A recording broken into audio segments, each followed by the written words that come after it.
apa itu sistem bahan bakar injeksi. Ya, banyak orang yang menyebut sekarang lebih baik motor injeksi daripada motor karbu. Ya, motor injeksi, ya, dari namanya sudah kelihatan, injeksi itu sebenarnya bukan komponen, tapi injeksi itu adalah kata kerja, ya, injeksi. Cara penyemprotan bahan bakarnya itu dibedakan antara motor karburator dengan motor yang injeksi. Jelas untuk motor karburator itu cara mengkabutkan, ya, cara menyuplai bahan bakarnya dengan cara mengkabutkan bahan bakar melalui karburator. Sedangkan motor injeksi, ya, cara mengkabutkan bahan bakarnya dengan diinjeksikan dengan komponen yang disebut dengan injektor. Ya, jadi motor injeksi, ya, kita banyak sekali hal-hal yang sangat kita salahkan dalam memahami istilah-istilah pada motor injeksi. Ada orang bilang, wah, injeksinya yang rusak. Nah, padahal injeksi itu adalah kata kerja, injeksinya yang rusak. Padahal di dalam motor injeksi ini tidak ada komponen injeksi, ya. Komponen untuk menginjeksikan bahan bakar yaitu disebut dengan injektor. Ya, saya ulangi lagi, untuk menginjeksikan bahan bakar itu komponennya disebut dengan injektor. Ya, seperti itu, ya.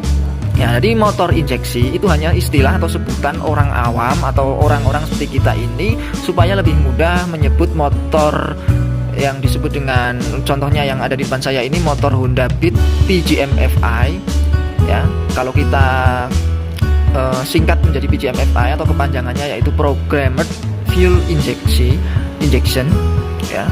Nah, kalau kita nyebutnya terlalu panjang seperti itu kan biasanya susah. Makanya kita sebut motor dengan teknologi PGM-FI, atau untuk Yamaha itu bisa saja YMZ-FI. Kita sebut semuanya motor yang menggunakan teknologi seperti itu adalah motor injeksi, lebih mudah, ya, seperti itu. Nah, untuk motor injeksi apa sih keunggulannya kok lebih irit daripada motor yang masih berteknologi karburator, ya? Yang jelas, ya, untuk teknologi karburator sekarang ini produksinya sudah dikurangi, ya. Kenapa? Karena banyak regulasi dari pemerintah, ya, di seluruh dunia untuk produksi mesin dengan sistem bahan bakar karburator ini masih menghasilkan tingkat polusi atau gas buang dengan kadar NOx, CO, dan HC yang sangat tinggi, dan itu mempengaruhi jelas pada gas-gas pembuangan yang membahayakan pernafasan dan kesehatan manusia. Nah, dengan permasalahan seperti itu, makanya seluruh produsen sepeda motor berbondong-bondong di teknologi sistem injeksi. Seperti Honda contohnya, ya. Ini motor pertama kali Honda dulu memproduksi motor injeksi yaitu pada sepeda motor Supra X, ya, PGM-FI, dan sekarang sudah banyak sekali produksi motor Honda yang menggunakan teknologi injeksi. Nah, untuk motor injeksi tersebut, ya, motor injeksi Honda semuanya, ya, tidak hanya Honda saja, sebuah motor injeksi itu cara kerjanya secara elektronis semua, ya, dikontrol oleh satu komponen yang bernama ECM atau Engine Control Module, ya. Saya tunjukkan letak dari ECM ini untuk motor Honda Beat PGM-FI. Nah, ini adalah komponen dari ECM, letaknya di bagian bawah bagasi atau jok motor, ya. Setiap sepeda motor mempunyai ECM yang berbeda-beda dan mempunyai kode ECM juga, ya, berbeda-beda seperti ini, ya. Nah, ada kode di pojok kanan atas ECM, ya, ini menunjukkan kode ECM untuk masing-masing motor itu berbeda. Nah, ECM ini adalah otaknya dari sistem injeksi sepeda motor, di mana nantinya semua sistem seperti sistem bahan bakar, kemudian sistem pengapiannya itu dikontrol oleh komponen yang disebut dengan ECM, ya, termasuk dengan sistem pengisian, ya, seperti itu. Ada juga untuk motor-motor yang bagus itu sistem kelistrikan bodi atau penerangannya juga dikontrol langsung oleh ECM. Nah, tapi untuk motor Beat ini, untuk sistem penerangan belum dikontrol oleh ECM, hanya dari sistem bahan bakarnya, sistem pengapian, dan sistem pengisian, seperti itu. Nah, ini adalah komponen utama dari sistem injeksi, ya. Tanpa adanya ECM, ya, sistem bahan bakar injeksi tidak akan bisa berfungsi secara maksimal. Nah, untuk sistem injeksi itu terdiri dari 3 bagian.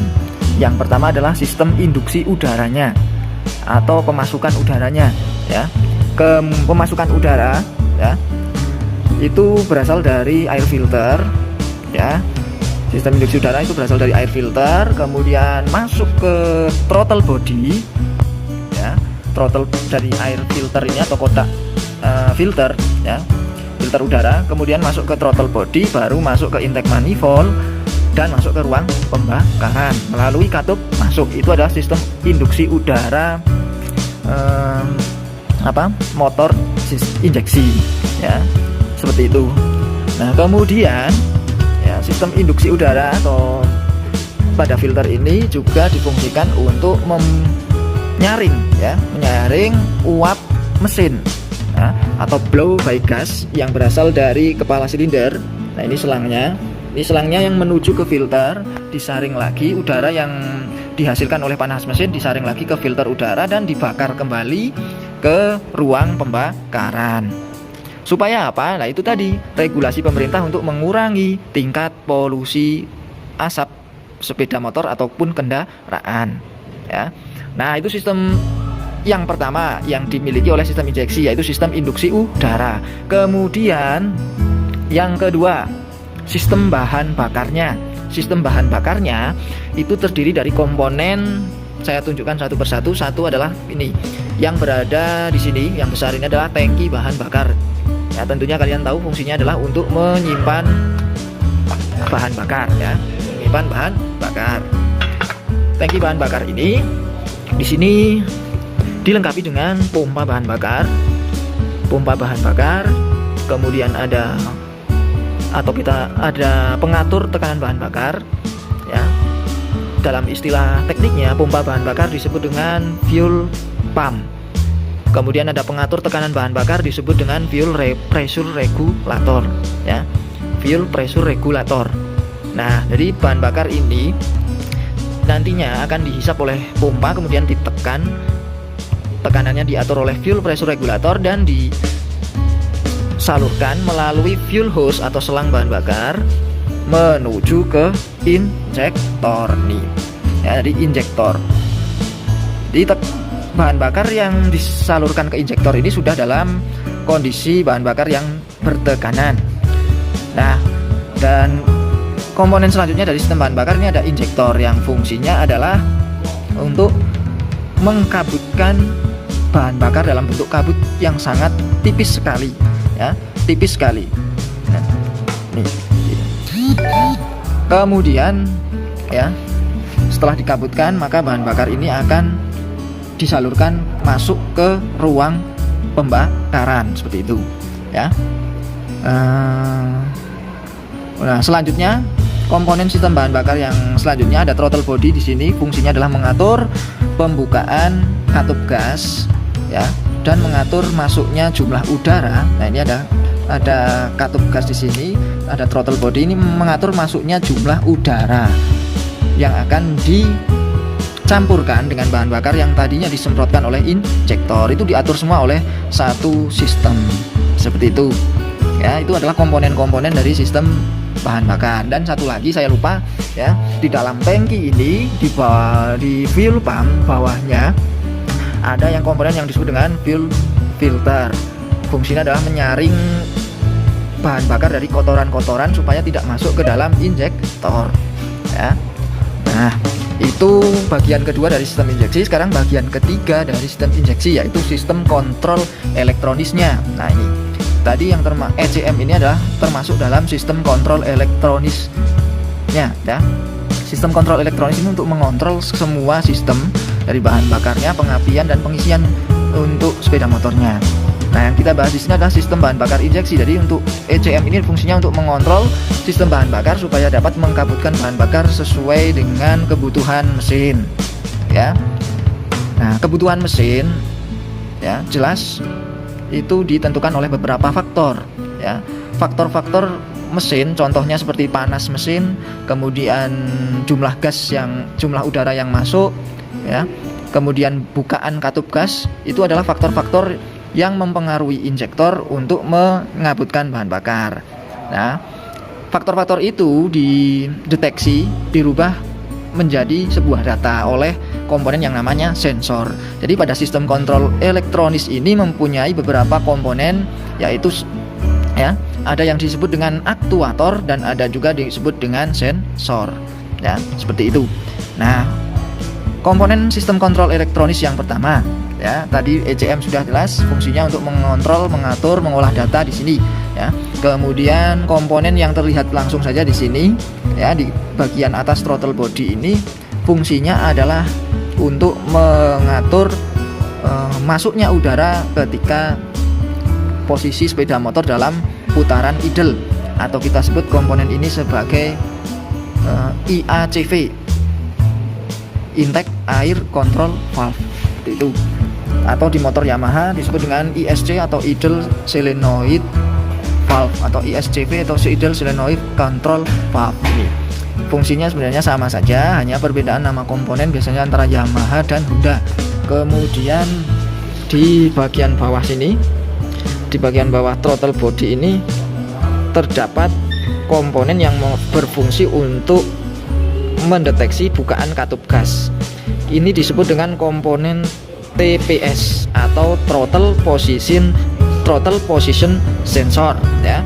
Fungsinya adalah mendeteksi derajat sudut bukaan katup gas ya, seperti itu ya. Kemudian ada dua komponen ini saya jelaskan ya. Yang satu ini atau yang kita sebut dengan IACV ini adalah komponen aktuator ya. Kita sebut ini komponen sebagai aktuator. Kenapa aktuator? Karena ini komponen yang diperintahkan oleh ECM. Untuk apa? Untuk membuka dan menutup, karena di dalamnya ada katup ya. Fungsinya adalah untuk membuka dan menutup saluran udara ketika mesin stasioner ya. Nah, cara kerjanya ini adalah diperintah oleh ECM. Nah, untuk yang bawah ini TPS, ini disebut dengan sensor ya.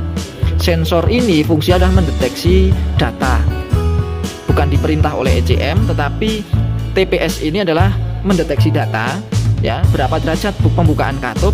Nah, data itu kemudian nantinya dikirimkan ke ECM sini ya. Fungsinya untuk apa ya? Data ini nanti diolah, fungsinya untuk memerintahkan injektor ya mengkabutkan bahan bakarnya sesuai data dari pembukaan katup gas. Jadi injektor itu tidak sembarangan mengkabutkan atau menginjeksikan bahan bakar, tetapi ada data yang sudah diolah oleh ECM berasal dari TPS. Nah, seperti itu ya. Nih. Nah, injektor ini berarti termasuknya adalah komponen aktuator, karena ini injektor adalah diperintah oleh ECM ya. Aktuator ini adalah komponen yang diperintah, contohnya itu tadi IACV atau ISC, dan injektor ini komponen yang diperintah. Begitu pula ada fuel pump. Fuel pump ini juga termasuk komponen aktuator, karena komponen ini diperintah untuk memompa bahan bakar oleh ECM.